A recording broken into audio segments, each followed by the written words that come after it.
Dilibatkannya masyarakat dalam proses penyortiran dan pelipatan surat suara oleh KPU mendatangkan berkah tersendiri bagi masyarakat. Adanya kegiatan pelipatan surat suara membawa berkah tersendiri bagi masyarakat Kota Mobagung.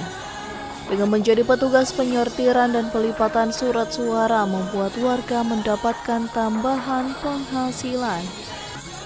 Seperti pengakuan Indarniasia, warga asal Kelurahan Motoboy Kecil yang merasa senang dengan keterlibatan dirinya menjadi petugas pelipatan surat suara, ditambah lagi ia memperoleh upah atas hasil kerjanya. Kesannya bagus, terus biar capek, biar sibuk, tapi alhamdulillah berjalan dengan baik dan lancar. Terus alhamdulillah juga dapat tambahan penghasilan.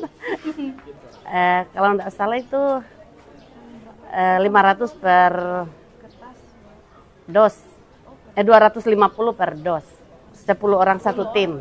Belum, nanti ini. Ya, pengalaman pertama. Tapi langsung bisa, bagus.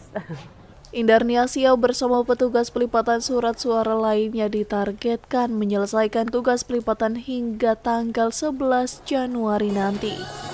Dari Kota Mobagung, Tim Liputan Kawanua TV melaporkan.